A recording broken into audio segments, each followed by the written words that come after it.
Hi everyone, it's Mora Tara. I wanted to review with you Shmuel Bet Perek Gimel. This video will help you review what we've done on the board. The chart looks like a little bit of a mess at the end, so here is me walking you through a little bit of a review.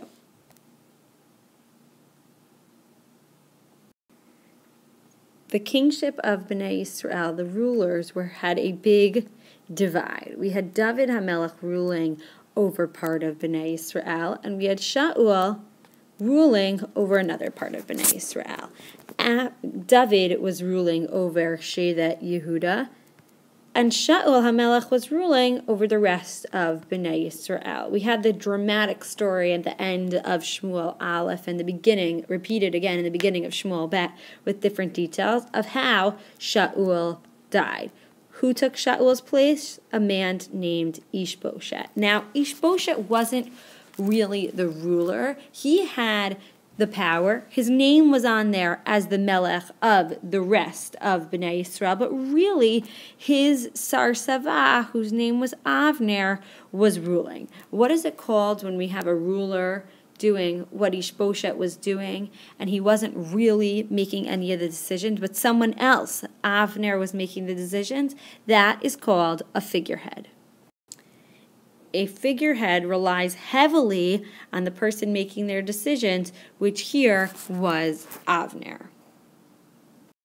Now, in the beginning of this parak, we have a big divide. We have a fight between Ishbosheth and Avner, which causes Avner to switch to the other side to the enemy side, the side of David HaMelech. So what is this fight about? This fight is about Ritzpah bat Aya. Ritzpah bat Aya was the Pilegesh of Shaul. Shaul, as we remember, was the father of Ishbosheth.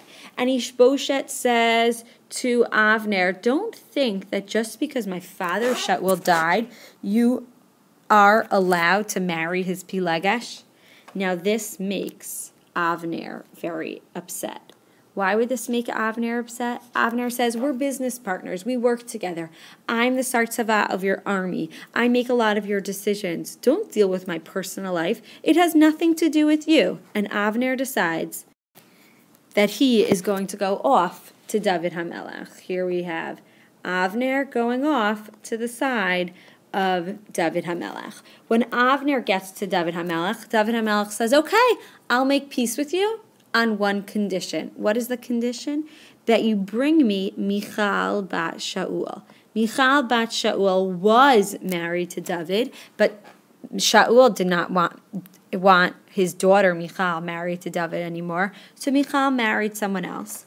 And Avner says, okay, here, I'll bring you Michal. David says, great, now we can talk in peace.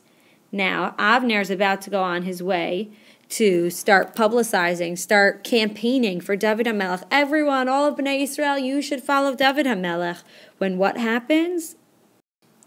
When Yoav, who was the nephew of David HaMelech, and also the Sarsava of David HaMelech, Yoav hears that Avner came to make peace with David HaMelech, and Yoav gets very upset.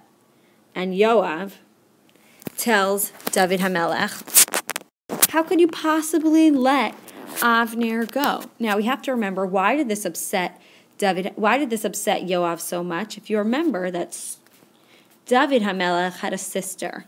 His sister's name was Sruya, and Sruya had 3 sons. Sruya had Yoav, Avishai, and Asael.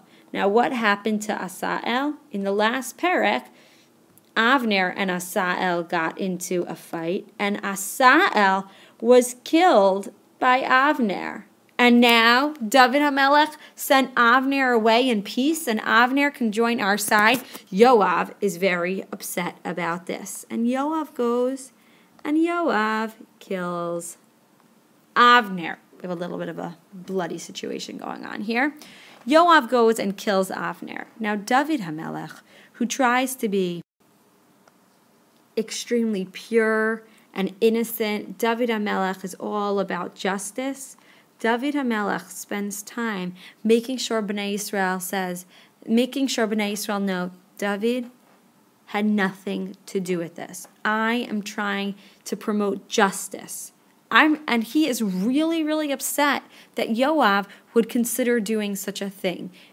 David doesn't want his enemies killed. We know how much David mourns for Shaul HaMelech. David mourns for people when they're killed on the other side. Please email me if you have any other questions about Perek Gimel in Shmuel Bet.